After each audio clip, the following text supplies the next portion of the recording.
नमस्कार सांग माने ओडिया मेक स्टोरी को आपण मानको बहुत बहुत स्वागत।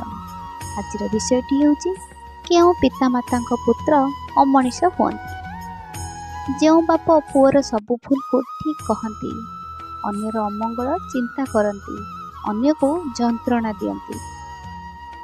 जो बापा निज पुअर प्रशंसा करती, मो पुओ केबे अमनीष हेब नहीं, यह कही आत्मबड़िमा देखाती। मो पुओ अमनीष हेले मु ताको मारिदेबी, एभली दायकतार कथा अन्य मानकु कहती। से भली बापर पुओ अमनीष हुअन्ति। से धन थिले जेतेबेले जहा मागे ताहा दियंती, जहा आवश्यक न थाए। से भली बापर पुओ अमनीष हुअन्ति। गुरु निंदा करती, गुरु दक्षिणा देबारे अवहेला करती, विनय भाव रखती नहीं, असभ्य भाषा अन्य मानकु कहती। कौनसी कामरे नियुक्ति देई ताको यथा पारिश्रमिक दियंती नहीं। से भली बापर पुओ अमनीष होई जाती। निजको बेसी चालाक मने करती।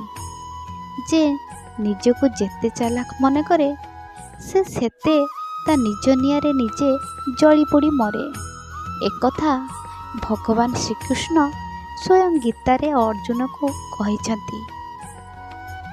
अन्य को ईर्षा करे, अन्यर सिरी सौरभ देखि पारे नहीं, समस्त को खराब कहे, पर घरे मामलती करे, हाकिम न होई हुकुमती करे। से भली पितार पुत्र अमनीष अज्ञानी हुअन्ति।